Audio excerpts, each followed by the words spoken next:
Well, Booger McFarland said Joey Burrow should just sit out the entire 2021 season. If he comes back 12 months from now and he's week 10, week 8 or whatever, it's going to take 9 to 12 months on Joey Burrow's ACL, MCL, and structural damage. And Booger McFarland threw out an idea. I don't think he recommended, but he threw out an idea on a Monday Night Countdown. He was like, have him sit out the entire 2021 season. Have him come back for 2022 when you build a team. And I'm like, that's hilarious. Whoa. And if that's going to happen, that's wild. And that's a shame that we missed out on Joey Burrow for 2 years like that with how damn good he had a chance to be. Yeah, I don't think Joe Burrow is going to – I don't think that's going to be his plan moving forward. Never know. Why are you so sure, dude? Just because you hit a couple bets now all of a sudden Mr. 100%er all of a sudden? Prognosticator, not a doctor, dude. Look at Joey Burrow. Look at who he is. The dude is an ultimate competitor. He wants to win. It's killing him already. Bro. So he's going to have a long road ahead, but he's not going to sit out any longer than he has to. Bro, he was sitting in that goddamn thing with his leg like this, okay? Now we know ACL, MCL, and structural damage, like big-time injury. And he was just sitting there like this, right?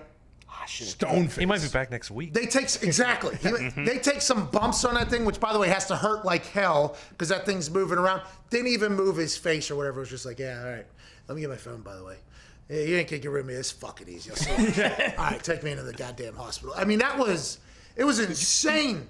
But did you see what's come out today about the story about the Bengals locker room being toxic and all this craziness happening? Well, I mean, Carlos Dunlap sold his fucking house after a game. I mean, there's, I've not. Sellers market. What's that? What came out?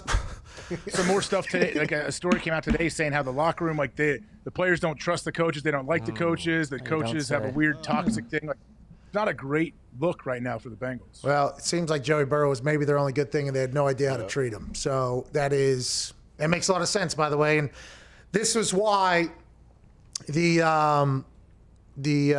ashes or sparks. I don't know why I was doing this. This is why there was a conversation about Joey Burrow choosing not to go to Cincinnati. Remember? That's why.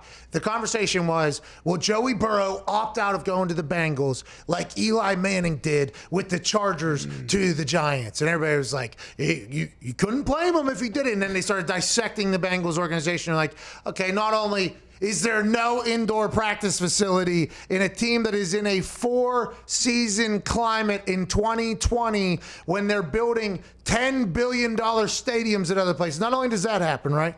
They haven't won much. They're in a tough AFC North. The organization has nowhere near as amount of scouts as other places have. It doesn't feel like they're all in.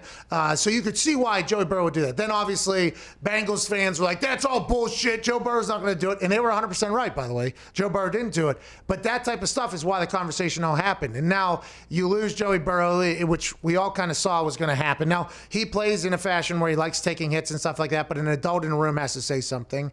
He's out. Now this whole thing, toxic. I mean, it's just, and they're like, well, the defense can't get a stop. It's like, well, you had Carlos Dunlap, the guy that just won a game for the Seahawks, and you literally were just kicking him out of town. It's like, something's got to give over there in Cincinnati. I assume it's just ownership, but it could be everything else too. Well, the ownership's not changing. I mean, that's in the Brown family, and it's already set up to continue to go down to the next people in line. So the ownership, I do not see changing anytime soon. Let's go to Liam in Canada.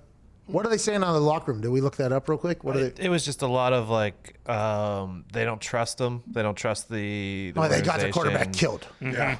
And a lot of the players weren't happy last year how Andy Dalton was handled, benching him right before he could have got traded. And on his birthday and on trade at 3 o'clock or something when trade deadline ends at 5 o'clock. They just said it's unprofessional, it seems like. You don't say. I like that. See, that was coming out of the Cowboys locker room week 6 or whatever. Now they've turned it around because of smashing some watermelons and maybe buying in and dialing it in together. It doesn't feel like that's going to happen. I haven't seen it in here, but I assume no indoor facility is an issue. Guys have got to be pissed about that. Zach Taylor's got to bring in a Bengal into the locker room to really mix it up. That would be awesome. An actual Bengal tiger. Yeah, that makes sense. It's loose. By the way, he would let it attack one of their players and be like, look how tough our guy is.